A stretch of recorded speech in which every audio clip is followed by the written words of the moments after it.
को क्या कुछ बदलने वाला है, क्योंकि कल 1 अप्रैल और उससे पहले देखिए बहुत कुछ बदलाव जो है देखने को मिलेगा। तो 1 अप्रैल 2026 से क्या क्या बदलेगा। दरअसल देखिए 31 मार्च तक कौन सा काम है जो आपको पूरे कर लेने चाहिए, ये काम पूरे नहीं करने से क्या नुकसान होगा, इसके अलावा 1 अप्रैल से क्या कुछ बदलेगा और इससे आपकी जेब पर आखिर क्या असर होगा, एक रिपोर्ट के जरिए हम आपको दिखाते हैं।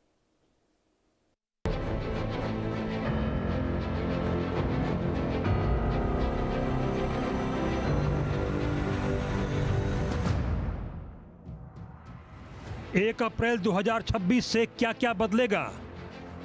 1 अप्रैल से आपके जेब के गणित पर क्या असर पड़ेगा। भारत में 1 अप्रैल 2026 से आर्थिक मोर्चे पर एक बड़ा बदलाव हो रहा है। 6 दशक पुराने आयकर कानून की विदाई होने वाली है तो आयकर अधिनियम 2025 अमल में आने वाला है। वहीं जीएसटी 2.0 के तहत घोषित ऐलानों के लागू होने के बाद अब देश का वित्तीय ढांचा पूरी तरह से बदलने की ओर बढ़ रहा है। इन बदलावों का सीधा असर आम आदमी के वेतन, बचत, रसोई गैस और रोजमर्रा के खर्चों पर पड़ेगा, यह तय है। कर निर्धारण वर्ष 2026-27 से सरकार ने 12 लाख रुपए तक की आय को कर मुक्त करने का ऐलान कर रखा है। नए वित्तीय वर्ष में प्रवेश करने से पहले आम आदमी के लिए यह समझना बेहद ज़रूरी है कि 31 मार्च की डेडलाइन चुकने का क्या नुकसान है और 1 अप्रैल से उनकी आर्थिक जिंदगी में क्या क्या बदलने वाला है। अब पुराने इनकम टैक्स एक्ट 1961 की जगह नया इनकम टैक्स एक्ट 2025 लागू होगा। इसमें असेसमेंट ईयर और प्रीवियस ईयर जैसे कॉम्प्लिकेटेड शब्द हटाकर सिर्फ टैक्स ईयर रखा गया है। इसके अलावा एचआरए छूट के लिए मकान मालिक का पैन और किराए का प्रूफ देना ज़रूरी होगा। धारा 80C और 80D के तहत टैक्स छूट पाने के लिए पीपीएफ, ईएलएसएस और जीवन बीमा में निवेश 31 मार्च से पहले कर लें, अन्यथा इसका लाभ चालू वित्त वर्ष में नहीं मिलेगा। पीपीएफ, एनपीएस और सुकन्या समृद्धि योजना को निष्क्रिय होने और पेनल्टी से बचाने के लिए न्यूनतम अनिवार्य राशि जमा करना आवश्यक है। पुणे, बेंगलुरु, हैदराबाद और अहमदाबाद को भी एचआरए के लिए टियर 1 जिसमें 50% छूट है उसमें शामिल कर लिया गया है। क्रेडिट कार्ड से सालाना 10 लाख से ज़्यादा खर्च करने वालों की जानकारी अब टैक्स विभाग को दी जाएगी।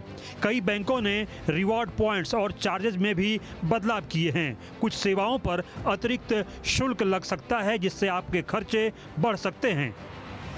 अब सेकेंडरी मार्केट से खरीदे गए सॉवरेन गोल्ड बॉन्ड पर मैच्योरिटी के समय कैपिटल गेन टैक्स लगेगा। फ्यूचर्स और ऑप्शंस ट्रेडिंग पर एसटीटी बढ़ा दिया गया है और कंपनियों के शेयर बायबैक पर शेयरधारकों को टैक्स देना होगा। विदेश यात्रा सस्ती हुई है। ओवरसीज टूर पैकेज पर टीसीएस दर को 5% और 20% की दोहरी दर से घटाकर सीधे 2% कर दिया गया है। ऑनलाइन ट्रांजैक्शन को सुरक्षित बनाने के लिए अब 2 फैक्टर ऑथेंटिकेशन को और मजबूत किया गया है। ओटीपी के साथ साथ बायोमेट्रिक या डिवाइस आधारित सुरक्षा भी ज़रूरी हो सकती है। रेलवे टिकट कैंसिलेशन नियम सख्त। अब ट्रेन छूटने से 8 घंटे पहले तक ही टिकट कैंसिल करने पर रिफंड मिलेगा। इसके बाद कैंसिलेशन पर पैसे वापस नहीं दिए जाएंगे, यानी अब प्लान बदलने पर ज़्यादा नुकसान हो सकता है। शेयर बाजार में बढ़ेगा खर्च। शेयर बाजार में ट्रेडिंग करने वालों के लिए खर्च बढ़ने वाला है। ऑप्शंस पर लगने वाला एसटीटी बढ़ा दिया गया है। इसके अलावा गोल्ड बॉन्ड, एसजीबी से जुड़े टैक्स नियमों में भी बदलाव हुआ है। गैस फ्यूल के दाम में बदलाव संभव। हर महीने की तरह 1 अप्रैल को एलपीजी, सीएनजी और पीएनजी की कीमतों में बदलाव हो सकता है। इसका असर आपके किचन बजट और यात्रा खर्च पर पड़ेगा। पश्चिम एशिया, विशेषकर ईरान इजराइल तनाव के कारण दिल्ली में घरेलू गैस की कीमत 853 रुपये से बढ़कर 953 रुपये हो चुकी है। वहीं कॉमर्शियल सिलेंडर 115 रुपये महंगा होकर 1883 पर पहुंच गया है, जिससे बाहर खाना पीना महंगा हो जाएगा। एचडीएफसी बैंक अब यूपीआई आधारित कार्डलेस निकासी को भी 5 मुफ्त ट्रांजैक्शन में गिनेगा। लिमिट पार करने पर 23 रुपया चार्ज लगेगा। न्यूनतम बैलेंस नहीं रखने पर बैंक अब मनमाना जुर्माना नहीं लगा सकेंगे, बल्कि यह शॉर्टफॉल के अनुपात में होगा। रिटायरमेंट पर अब 60% के बजाय 80% तक राशि एक मुश्त निकाली जा सकती है।